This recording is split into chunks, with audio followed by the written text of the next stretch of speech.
Hello aspirants, just give me 5 minutes and I'll give you clarity for the next 45 days on how to score 350 plus. Make sure you watch the video till the end so that you end up realizing that scoring 350 or 330, 350 plus is not that difficult. सबसे पहले ना you ask yourself a question that is do I have enough time. अगर तुम्हारा answer yes है ना so study all the subjects, सारे subject पढ़ो. But अगर तुम्हें लग रहा है कि भाई 45 डेज ही तो है बस, तो अगर जिसके लिए आंसर yes है ना वो सारे सब्जेक्ट पढ़ो, well and good.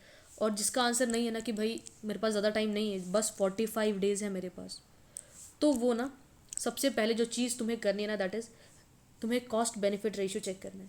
Cost benefit ratio मतलब मैं उन्हीं चीज़ों पर ज़्यादा टाइम स्पेंड करूँगा जो मुझे ज़्यादा बेनिफिट देंगे, जिससे मेरा स्कोर इम्प्रूव होगा. Okay, I explain you with example and that is for example अगर मैंने पिक कर लिया करंट अफेयर्स. ओके, अब करंट अफेयर्स मुझे पढ़ने पड़ेंगे पूरे 6 महीने के, राइट. और यहाँ पे तुम इंडिविजुअली खुद जाके तो नहीं पढ़ोगे, तुम कोई ना कोई यूट्यूब वीडियो पे डिपेंड रहोगे, राइट.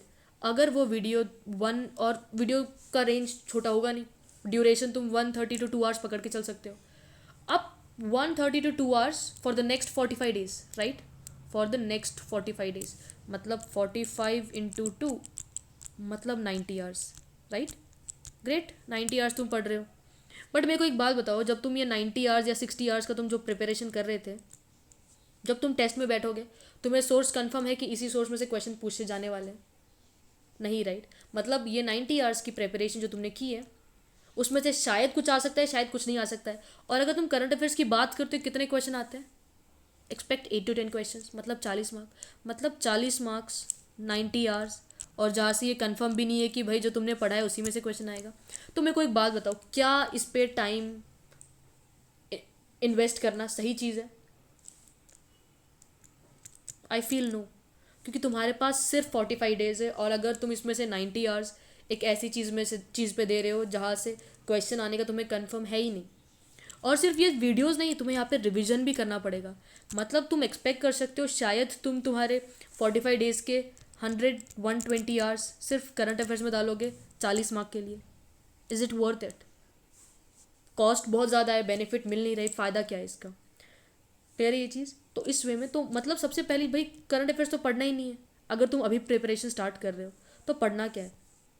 तुम्हें साइंस करना है, क्योंकि साइंस 200 मार्क्स के लिए आ रहा है, इंग्लिश 200 मार्क्स के लिए आ रहा है, राइट है ना. अब तुम्हें पता है कि भाई गैट में तुम्हारे कितने सारे सब्जेक्ट है, इंग्लिश है, साइंस है, हिस्ट्री. अब करंट अफेयर्स तो सीन से निकल ही गया. अब इंग्लिश 200 मार्क्स के लिए है, साइंस 200 मार्क्स के लिए, और बाकी सारा 200 मार्क्स के लिए है, राइट. अब यहाँ पे देखो तुम्हें पढ़ना क्या है क्या नहीं पढ़ना है. फॉर एग्जाम्पल अगर हम सेकेंड सब्जेक्ट पिक करते हैं दैट इज साइंस. साइंस पढ़ना वर्थ इट होगा? आई से yes. Class 10th class 9th का साइंस पढ़ने में तुम्हें ज़्यादा टाइम लगेगा नहीं भाई. अगर 10 दिन तुमने डेडिकेटली पढ़ाना एकदम फोकस के साथ, तुम ऑलमोस्ट उसमें से शायद 80% क्वेश्चन बना लो, और पेपर टफ आता नहीं है. ओके, अगर तुम प्रीवियस पेपर्स देखोगे उसमें क्लास 10th क्लास 9th का ही ज़्यादा मिलता है. एक आध बार हुआ है कि भाई जिसमें तुम्हारा 11th 12th का ज़्यादा पूछ लिया गया है. तुम 11th 12th के प्रिपरेशन भी कर रहे होगे, राइट, उसमें भी तुम्हारा हो जाएगा कुछ. तो जो तुम्हें साइंस पढ़ना ही पढ़ना है क्लास 10th क्लास 9th, क्योंकि 200 मार्क्स है यार, टाइम कम लगेगा, 200 मार्क्स 50 क्वेश्चन, वर्थ इट है ये. तो मतलब साइंस पढ़ना है तुम लोगों को, मतलब 200 मार्क्स का प्रिपरेशन तुम्हारे हाथ में आ चुका है, राइट. अब नेक्स्ट इज इंग्लिश. इंग्लिश पढ़ना है, यस इंग्लिश पढ़ना है. ग्रामर रूल्स पढ़ो. और पढ़ना कैसे है भाई? ग्रामर रूल्स पूरे अच्छे से कर लेना, प्रीवियस ईयर पेपर्स उठाओ वो करो, और एवरीडे क्वेश्चन प्रैक्टिस करते रहना. अगर हम बात करेंगे कि भाई 45 डेज के दौरान में इसको कितना टाइम दे, ऐसे तुम यहाँ से ना एवरी डे तुम इंग्लिश पढ़ो, क्योंकि इंग्लिश 200 मार्क्स का है, और इंग्लिश के क्वेश्चन बच्चों से फंसते नहीं है, कर नहीं पाते वो लोग, राइट.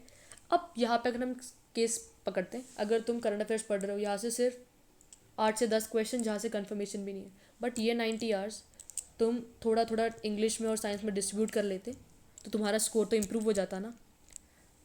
तो इस वे में प्रिपरेशन करनी है. मतलब अगर फॉर एग्जांपल तुम्हारा इंग्लिश का स्कोर 120 बन रहा था विथ करंट अफेयर्स, अब तुमने अगर करंट अफेयर्स को छोड़ के यहाँ पे पूरा एफर्ट्स डाल दिए तो ये वाला स्कोर तो बढ़ ही जाएगा तुम लोगों का.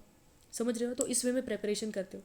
कॉम्पिटिटिव एग्जाम जब तुम पढ़ रहे हो, प्रिपेयर कर रहे हो, तो ऐसा नहीं कि भाई सब कुछ पढ़ना है हमको, वो पढ़ो जो हमारा बेनिफिट करके दे हमें. ओके, साइंस पढ़ना है, इंग्लिश पढ़ना है, राइट.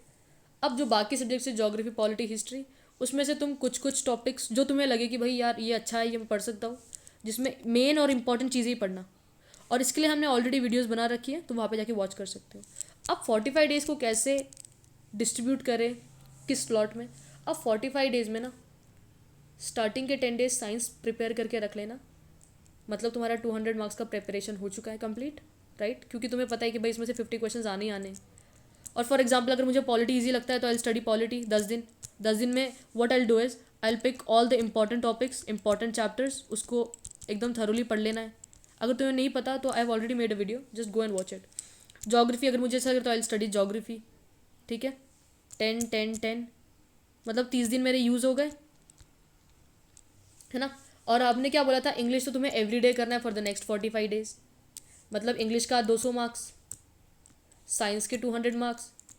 और देखो तुम्हें अगर लग रहा होगा कि यार नहीं हो पाएगा, तो ये मेंटालिटी तुम्हें निकाल, माइंडसेट हटाना पड़ेगा और तुम्हें एवरीडे एफर्ट्स डालने पड़ेंगे। और एफर्ट्स ऐसे होने चाहिए कि डेडिकेशन के साथ तुम्हारा फोकस पूरा उसी चीज़ पे होना चाहिए तब। और अब तुम पॉलिटी और ज्योग्राफी की भी अगर पढ़ रहे हो, अगर उसमें से 10 से 12 क्वेश्चन तुमसे बन गए या 10 to 15 क्वेश्चन बन गए, दैट मीन्स 400 + 40 मतलब तुम 440 का प्रिपरेशन कर रहे हो। और ये ऐसा प्रिपरेशन तो नहीं है कि तुम थोड़ा ध्यान उधर थोड़ा ध्यान इधर कर रहे हो। तुमने क्या किया है, तुमने कुछ स्पेसिफिक टॉपिक्स उठाए और तुम उन स्पेसिफिक टॉपिक्स को एकदम जी जान डाल के पढ़ रहे हो, राइट। 30 दिन में ये सारा हो जाएगा तुम्हारा, फिर नेक्स्ट 15 डेज में तुम रिवीजन और मॉक्स लगाओ और फिर तुम देखो तुम किस लेवल पे स्टैंड कर रहे हो, राइट। तुम्हारे पास 15 डेज है। अगर पहले दिन में पता चलता है कि भाई ये मेरे टॉपिक्स वीक है, तो उस दिन से आई स्टार्ट फोकसिंग वो टॉपिक पे जहाँ पे मेरा वीक आ रहा है प्लॉट या जो भी पार्ट है, okay. So 350+ is not difficult. 200 English के हैं, 200 साइंस के। और याद रखना कि भाई अगर ये मेरे मेजर सब्जेक्ट्स हैं तो मेरा मैक्सिमम आउटपुट इन सब्जेक्ट्स में दिखना चाहिए। ये तो मेरे वो सब्जेक्ट्स, जैसे पॉलिटी और ज्योग्राफी मेरे वो सब्जेक्ट्स हैं जहाँ पे आई स्कोर थोड़ा बहुत ऊपर नीचे, राइट। बट ये इंग्लिश और साइंस को एकदम अच्छे से करना, क्योंकि 400 मार्क्स यही से बन जाएंगे तुम्हारे, okay. Hope you like the video guys, all the best, अच्छे से प्रिपरेशन करते रहो।